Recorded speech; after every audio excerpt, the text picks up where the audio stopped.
Hey, it's Lewis Harrison of AskLewis, and we are a site that focuses on people being more effective, more efficient, more precise, more productive, and more self-aware. We have a website at asklewis.com, and there's also a fan page on Facebook, which is called Ask Lewis. Of course, this channel is called Ask Lewis, Lewis Harrison, and I hope that you will subscribe to it, as well as joining the Lou Crew on mailing list at AskLewis.com. So it's pretty amazing. Kellyanne Conway resigned from the White House, the Trump White House, and apparently the Democrats couldn't get her out.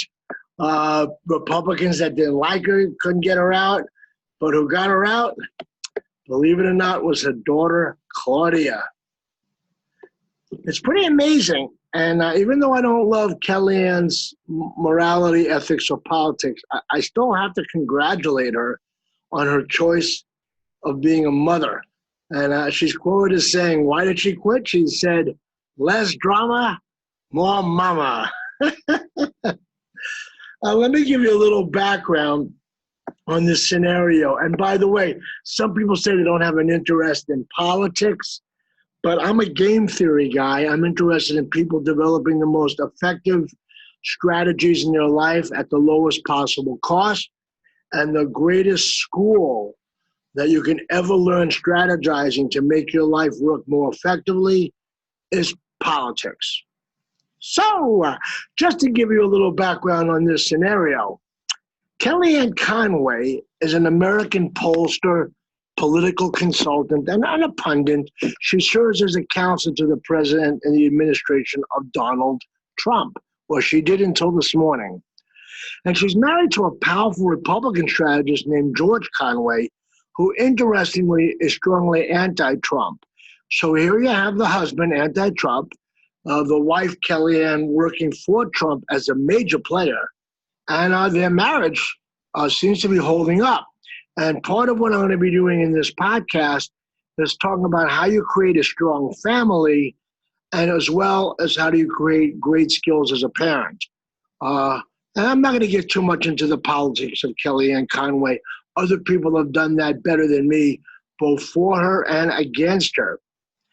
Anyway, Conway was previously Trump's campaign manager, and she was appointed in August 2016. And she's the first woman to have a run in successfully managing a U.S. presidential campaign. So whether you're a Republican or not, if you're a feminist, not a bad thing that she pulled off. And she's been involved in Republican politics a long, long time. She previously held roles as a campaign manager and a strategist in the Republican Party. And she's also formerly the president and the CEO of the polling company WomanTrend. And whether you like her or not, she's pretty smart. Now, because I'm a data person, sometimes I read things that mean something to me, but they may not mean something to other people. What my nephew calls hidden information. Anyway, Conway lived in Trump World Tower from 2001 to 2008. I'm going to assume she didn't pay rent. And she conducted private polls for Donald Trump in late 2013 when he was thinking about running for governor of New York. In 2016 presidential primaries, Conway initially endorsed Ted Cruz and chaired a pro-Cruz political action committee. Now, this is kind of interesting only in this sense. The person who was the major supporter of Ted Cruz at that time was Rebecca Mercer, and her father, Robert Mercer, was the chairman of Cambridge Analytica.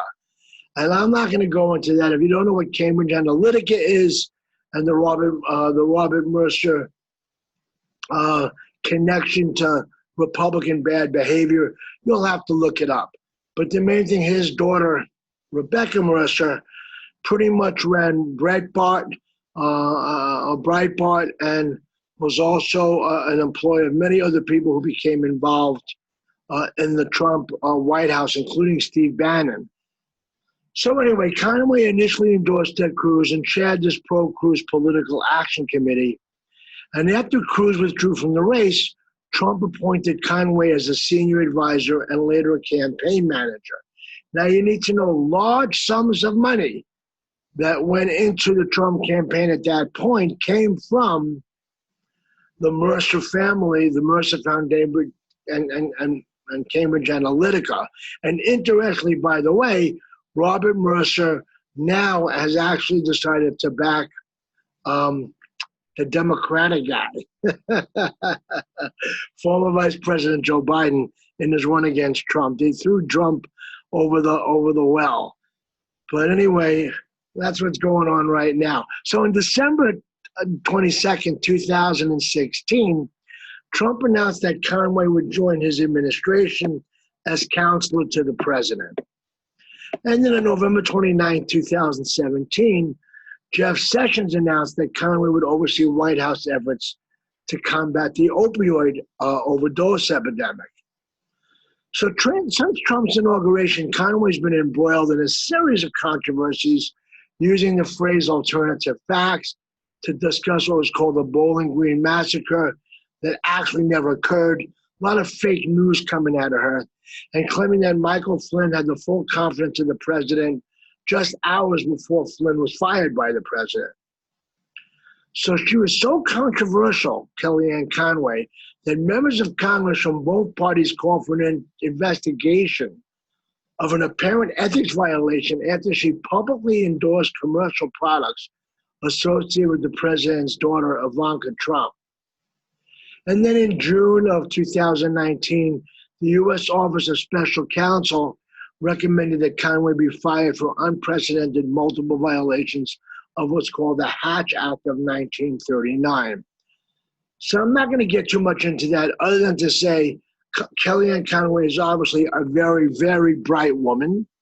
I guess if you're not a progressive Democrat, she's actually a groundbreaker for women in feminism, though most feminists might not think so. And then suddenly, in all that controversy, Conway announced in August 2020, just a day ago, that she'd be leaving the White House at the end of the month.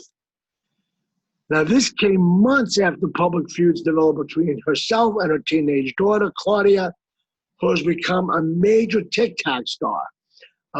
TikTok. And by the way, if I was looking to create a conspiracy theory, since Donald Trump is trying to ban TikTok in the United States, if I was like a QAnon guy, or I was looking to connect the dots in conspiracy theories, I can make this one up. Ready? Okay, the deep state, in an attempt to usurp Donald Trump, has hired Kellyanne Conway's daughter to make up rumors about Trump on TikTok. And Trump's response is to try and ban TikTok from the United States. Do I actually think that's happening? No, any more than I think that Hillary was hawking pizza out of a porno pizza parlor in Washington. But in case you are real old, you hate social media, or you've been living in a cave, I think you need to know about TikTok. TikTok is a Chinese video sharing social networking service, and it is used to create short music, lip sync, dance, comedy, and talent videos of 3 to 15 seconds, and then short looping videos of 3 to 60 seconds. That's become a real powerful influencer in the social media world, especially with teenagers and tweens. Anyway, I'm not going to like Kellyanne Conway's daughter, Claudia, off as a lightweight in any way, shape, or form, because this 15-year-old girl got her mother to quit the White House. And that is not a light thing to do in the world of game theory. Here's a quote from young Claudia. And I like what she says. She says, "I think it's a huge barrier in the way that wealthy people think of those less well off, and that they just think that poor people are just like them, only with no money. As other anecdotes here have suggested, these people, these wealthy people, lack the understanding of how limited the choices are of those in poverty. You'll often hear wealthy politicians say, well, people on low income should just do this or that. Maybe they mean eating more healthily or moving into an area with more jobs or dedicating more time to supporting their children's educations, etc. You know that speech. Of course, the person with money and therefore choices can do these things, Kelly's daughter says. Often for poor people, there is just no just about it. They simply don't have the resources to do things that they're better off take for granted, like traveling across the city, printing a document, eating a hot meal every day, buying your child a winter coat, and so on. It is just so easy to forget. So, what does Kellyanne Conway's daughter say further about this? Pretty interesting, Claudia says. I will confess it was usually eye-opening for me years ago when I was volunteering for a mental health public patient forum, having never been in the mental health system myself. The other volunteers were service users and living on very low income. I will never forget their concern as to whether I was okay printing out some papers or taking a trip for some forum work somewhere that required me to take a train and a bus. These were things that they could not easily afford to do. And honestly, I, someone who had grown up the wealthier end of society, had never thought about how unaffordable these things could be to many people until then. So that's from Kellyanne Conway's daughter. Kellyanne Conway resigned from the White House today. She said, less drama, more mama. So, the fact that Kellyanne Conway's daughter is like this, I'm going to celebrate a little bit to George Conway, her father, and Kellyanne. It's not like me to celebrate anybody working for Donald Trump, but I'm doing it now. I think Kellyanne did these things. And this is a list of 9 things that you can do to really, really help your child to be as smart as Kellyanne Conway's daughter. 1, boost your child's self-esteem. 2, catch your kids being good and doing something good and acknowledge it. 3, set limits and be consistent with your discipline. Don't make your kids crazy by allowing something on Monday and then not allowing it on Tuesday and then allowing it again on Wednesday. 4, make time for your kids. They need adult modeling. 5, be a good role model. If your kids are going to follow you, at least be a moral and ethical example for them. 6, make communication a priority. Clearly, this is the case with Kellyanne Conway and her daughter. They slugged it out on TikTok. 7, be flexible and willing to adjust your parenting style. 8, choose to love. You know, love, kindness, compassion, empathy, wisdom, goodness, appreciation of beauty are very powerful tools. And then be spiritual. Pray for your spouse or your child. By the way, I don't care if you're an atheist. You can pray. You don't have to pray to God. You could pray to the inner wisdom. And that's some tips. And I don't want to leave out George Conway, you know, the father. He's not in much of this story, but he's relevant. Here's a couple marriage tips for you. Surround yourself with people in healthy relationships. That's 1. 2, act as if your spouse's happiness is more important than your own. 3, put the relationship ahead of everything, including your children. 4, start over from scratch if you need to. 5, stop taking one another for granted. 6, get counseling. I'm a big fan of marriage and couples counseling. 7, take action early if you are keen to save your marriage. 8, realize that you will often view things differently, but you can still be together even though you see things differently.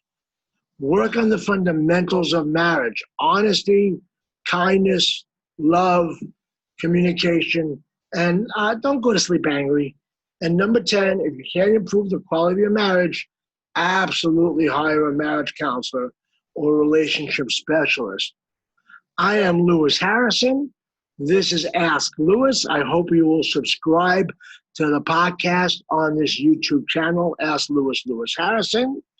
I hope you will become a fan of my Facebook fan page at Lewis Harrison.